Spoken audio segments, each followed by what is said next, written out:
From the Vienna skyline to Majorette. And, tell a lie, road blasters. Ready for the ride, Majorette metal. Majorette 60 years. And Majorette mainline, I guess. I've just noticed what is really good about these is how they can be unpacked. So on the back of each one there is a strip you can just pull off to reveal the car without damaging the artwork.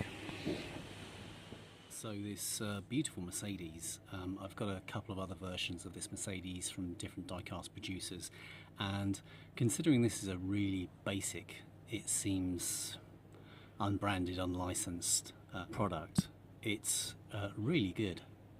So this is from the Road Blasters series, whatever that is, whoever makes that. Hopefully you can see that the wheels show the brake discs and calipers, hopefully. I don't know whether you can see that. Mercedes, yeah, it's gorgeous. The tracking, a little bit wide, just a fraction, but otherwise it's really nice detail. So nice stripes, and the front looks pretty good. The rear equally is pretty nice. So this is Majorette Basic, known as Majorette Ready for the Ride.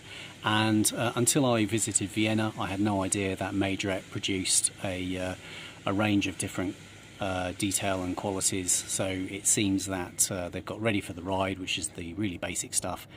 They've of course got the Majorette 60 years celebration anniversary products, and just their general range of Majorette, which in general is provides more detail and opening features than Hot Wheels do. They're also a little bit more money.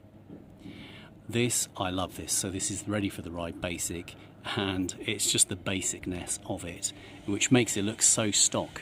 This stock C10 Chevy truck, so stock they didn't chrome the grille, but from the rear I think it looks so cool. There is also working suspension, albeit it's fairly limited on this truck. This Citroen van is gorgeous. It's been replicated by Hot Wheels, I think in a slightly smaller scale. Also by Norev in a slightly larger scale. I think they've probably got the 164 spot on this. This side of it was presented in the packaging. However, once I unpacked it, I noticed that it has an opening part. How cool is that? Now, I've had, I think, another Majorette version of this with the opening part and the interior, or maybe I'm getting confused. I think Majorette did a opening part similar to this on their VW camper van. So this is awesome. I really do like this. Really lovely model. And they've got those corrugations completely right. It's also got a little bit of suspension. A little bit of suspension.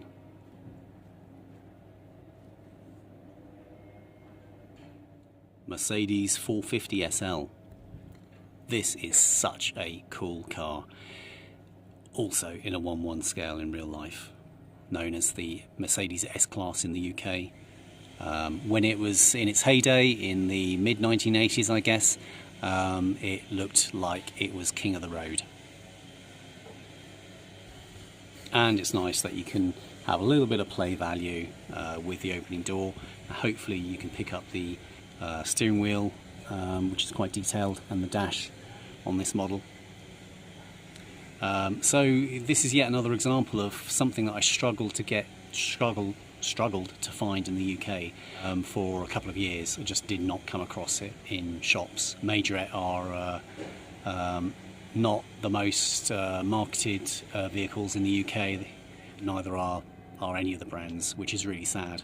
So yeah, it's a joy to find this in Vienna.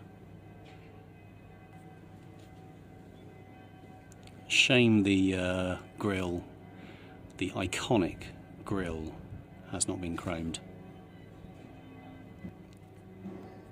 A little bit of rear light detail. What I specifically like about this casting is they've really replicated the length of this vehicle really well, with the quite long rear doors, so that any passengers being chauffeured will have a reasonable amount of legroom and ease of access. Volvo 240DL, what a classic wagon estate car this is. I was taken to school in this. We ride shared with a couple of other families when I was a school kid, and one of the other families had this Volvo, and it was king of the road in terms of family vehicles. Safe, fast, and surprisingly not a massive amount of legroom in the rear. Once again, Majorette have excelled on a little bit of interior quality. If I just shift the camera up a bit, you can see the seats, and hopefully you can see the steering wheel. So although this was one of the larger family vehicles in the UK at the time on the road, it is now one of the smaller family vehicles. As time goes by, cars get bigger. And they've got the big Volvo bumpers really well here. Awesome. Couldn't resist getting this Mercedes 450 SEL in this particular colour.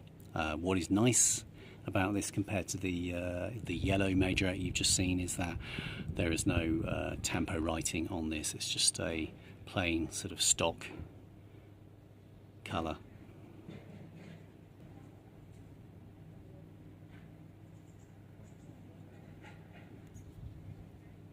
What an awesome car. Last but not least, Mercedes 190E.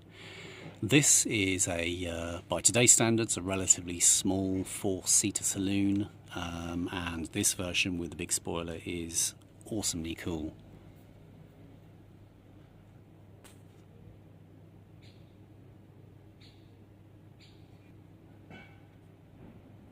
Fairly basic rear.